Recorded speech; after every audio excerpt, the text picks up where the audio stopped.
BJP और मुलायम कितने दूर कितने पार, कांग्रेस और मुलायम कितने करीब कितनी खटास। कांग्रेस के खिलाफ आक्रामक समाजवादी पार्टी के मुखिया मुलायम सिंह यादव ने चौंकाने वाले ढंग से बीजेपी की तारीफ शुरू कर दी। चंद रोज पहले अपने गांव सैफई में मुलायम ने बीजेपी के वरिष्ठ नेता लालकृष्ण आडवाणी की तारीफों के पुल बांधे थे। अब उन्होंने जनसंघ के संस्थापक नेता श्यामा प्रसाद मुखर्जी का गुणगान किया। श्यामा प्रसाद मुखर्जी कोई मामूली नेता थे? श्यामा प्रसाद मुखर्जी मामूली नेता थे?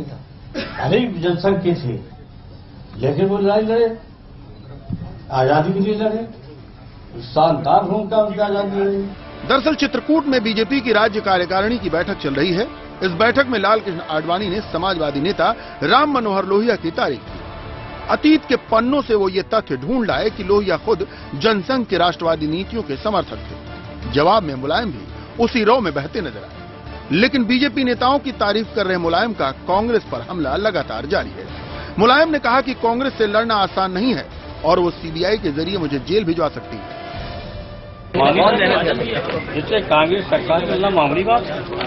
सरकार के 1000 हाथ होते हैं, तो कुछ भी कर देंगे, हमें जेल में भी डाल देंगे, मुकदमा भी डालेंगे, सीबीआई भी लगा देंगे।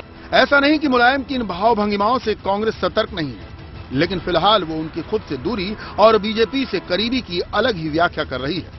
क्योंकि सीबीआई की आज भी क्रेडिबिलिटी अभी सबसे अच्छी है देश में। मुझे लगता है कि जो बीजेपी नरेंद्र मोदी को आगे कर रही है, तो हो सकता है कि उस नरेंद्र मोदी के मुकाबले मुलायम सिंह का बयान आडवाणी को खड़ा करने के लिए हो रहा हो। कांग्रेस के खिलाफ मुलायम के आक्रामक रुख का राज तो समझ में आता है। 2014 में उन्हें कांग्रेस के खिलाफ ही चुनाव लड़ना है, लेकिन मुलायम के मुंह से बीजेपी की तारीफ राजनीति के पंडितों को भी चौंकाने वाली है। वो भी तब जब 2009 में कल्याण के करीब जाकर मुलायम खुद झुलस चुके हों। सवाल है कि मुलायम के इन बयानों के पीछे क्या है? क्या कांग्रेस से दूरी बनाने की कोशिश में वो बीजेपी के करीब हो रहे हैं, या फिर वो सचमुच नरेंद्र मोदी के बीजेपी में बढ़ते कद से परेशान हैं?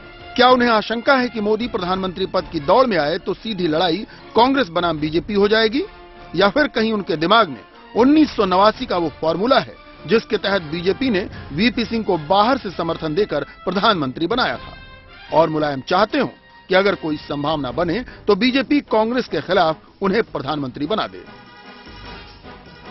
ये वही मुलायम है जो कल्याण सिंह से दोस्ती की सबसे बड़ी गलती करने के बाद भी मुस्लिमों का दिल जीतने में कामयाब हुआ है। ये वही मुलायम है जो बेटे को सीएम बनाने के बाद अब खुद देख रहे हैं पीएम बनने का सपना। ऐसे में मुलायम के हर बयान का मतलब है सिर्फ और सिर्फ खाटी सियासत।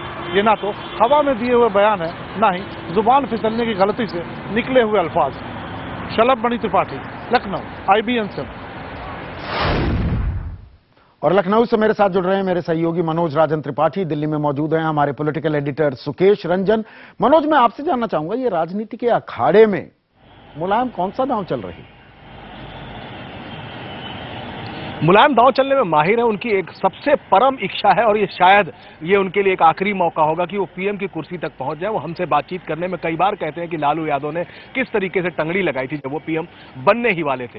लेकिन साफ बात गौर करें तो 2009 में पासवान और लालू के साथ एक चौथा मोर्चा बनाया था मुलायम सिंह ने, लेकिन फिर एक बार अपनी एक अलग हैसियत दिखाने की कोशिश की थी। इस बार वो कांग्रेस के खिलाफ लगातार मुखर हैं, लगातार तेजाब उगल रहे हैं, लेकिन बीजेपी के नेताओं की, चाहे वो श्यामा प्रसाद मुखर्जी हो चाहे लालकृष्ण आडवाणी हो, उनकी तारीफें करके एक अपने लिए एक पैसेज सा तलाशते दिखाई दे रहे हैं। और इस पैसेज के दो मकसद साफ समझ में आते हैं। एक तो मोदी को किनारे करने की एक मरमरिंग, ताकि वर्टिकल चुनाव ना होने पाए, वर्टिकल वोटों का ध्रुवीकरण ना होने पाए, और आडवाणी की तारीफ करके बीजेपी में भी एक मैसेज देने की कोशिश कि हम आडवाणी अगर आए तो हम उनके साथ होंगे किसी भी तरीके से। फिलहाल वो कोई साफ वचनबद्ध होकर सामने नहीं आ रहे हैं। तो ये मुलायम की अपनी एक रणनीति है। वो हमेशा अपनी एक हैसियत दिखाने की कोशिश करते हैं, लेकिन कांग्रेस के खिलाफ लगातार वो आग उगल रहे हैं। इससे साफ समझ में आ रहा है कि वो जो एक बात कही जाती है, हर कोई कह रहा है कि नवंबर में चुनाव होंगे, नवंबर में चुनाव होंगे, शायद इसी के पीछे की कोई वजह समझ में आ रही है कि मुलायम अपना एक एग्जिट प्लान तलाश रहे हैं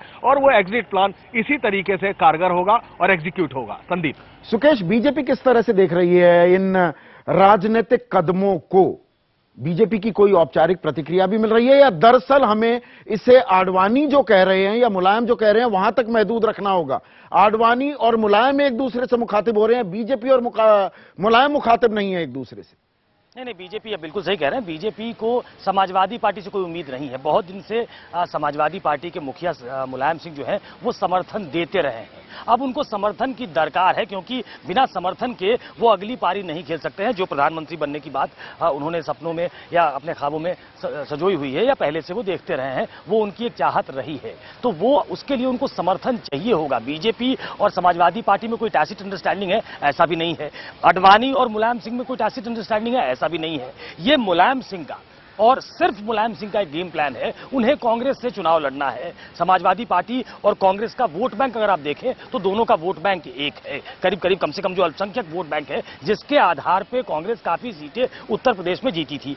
वो वोट बैंक फिर से कांग्रेस की तरफ न चला जाए, जिसकी चर्चा हम कर चुके हैं कि अगर मोदी आते हैं तो पोलराइज होगा वोट, और वो शायद कांग्रेस और बीजेपी दोनों को पड़ेंगे, और ऐसे में सबसे ज्यादा नुकसान अगर किसी को होगा तो मुलायम सिंह को होगा। तो ये काउंटर प्लान है एक मुलायम सिंह का कि आप कम से कम आडवाणी की तारीफ करो, ताकि एक लेसर इविल सामने आए। आडवाणी को आज तक वो क्या कहते रहे हैं सबको मालूम है। आडवाणी बाबरी मस्जिद ढाए जाने के आरोपी हैं, आज भी हैं, और पहले वो क्या क्या कह चुके हैं आडवाणी को सबको मालूम है। लेकिन आज आडवाणी में, श्यामा प्रसाद मुखर्जी में उनको गुण दिखाई दे रहा है, दोष दिखाई नहीं दे रहा है, क्योंकि वो सबसे ज्यादा जो घोड़े पे सवार है आज की डेट में बीजेपी में, वो नरेंद्र मोदी है। तो उसका वो भूत कहीं ना कहीं दिखाना चाहते हैं, और कहीं ना कहीं जो वो दिख रहा है उसको वो काउंटर करना चाहते हैं, इसलिए वो आडवाणी को आगे कर रहे हैं। श्यामा प्रसाद मुखर्जी की बात कर रहे हैं, और लोहिया और श्यामा प्रसाद मुखर्जी की बात एक साथ करके वो शायद एक संदेश देना चाहते हैं कि आडवाणी फ्रे में हैं। तो वो दिग्भ्रमित करना चाहते हैं, और इस सबके बीच अगर कोई इसका बेनिफिशियरी होगा तो वो मुलायम सिंह यादव होगा।